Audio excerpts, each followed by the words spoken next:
Earlier this fall, I boarded a flight bound for a small island in the Mediterranean. Most people don't think of Malta when they think of World War II, but for my family, it's where one of our stories ends and begins again. 1940. Italy had just joined the Axis powers. Everyone needs oil, and the Allies need a base to guard the East. Enter Malta. What began with a few planes and anti-aircraft guns soon became a fortress, bombed more than any other Allied post of the war. By 1943, Malta was packed with bunkers, airfields, and Allied troops, including an Australian Wellington bomber unit with more than 90 Canadians. Malta played a crucial role in World War II, but for our family, it's always been personal. My great-uncle Michael's story ended here. Because he was doing flying against Sicily and Corsica. My dad, Adam Wagstaff, and my sister Kate have spent years piecing together his final chapter.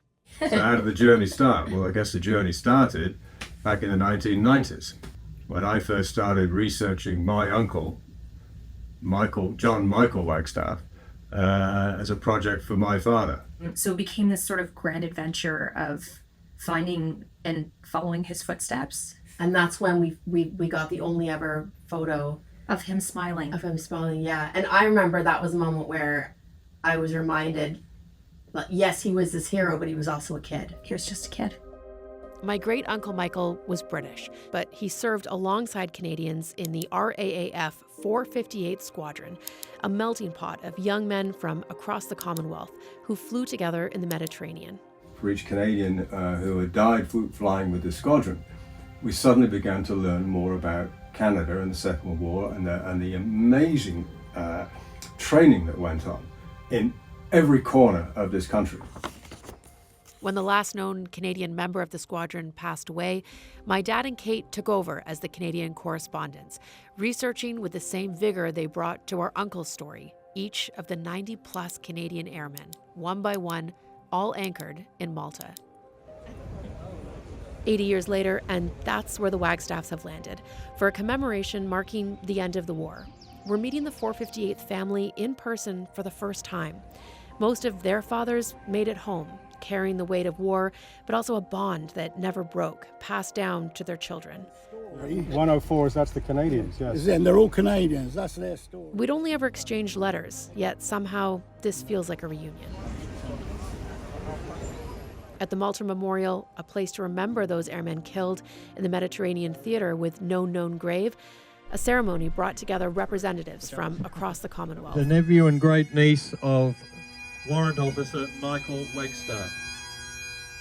As the only Canadians, we came armed with our crosses and read letters from the Prime Minister and Lieutenant Governors representing almost all 9 provinces where those Canadians once lived. My sister carried laminated photos of each of the 31 Canadians, a way to put faces to the names engraved in stone, many that flew alongside our British great-uncle. And then, our new 458th family stood with us when we visited Michael's grave for the first time. Found it. Good job. So that was Wagstaff. It was quite emotional, actually. It wasn't until we put the photo down of him next to the grave. Yeah, it was very special. Seeing him here and being able to honor him in this way does put something to rest. It does close a loop that we've been chasing for so long. Our research isn't over, but I think we just realize how many more stories and how many more people were connected to my great uncle.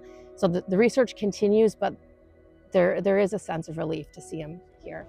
And this photo. Standing in Malta, you realize how connected these stories still are, how a small crew from every corner of the Commonwealth came together over this sea.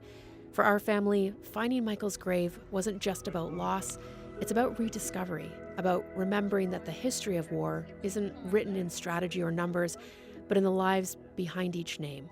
Now, as long as we keep remembering, and as long as the next generation remembers, as we said before, there is a saying, you die twice.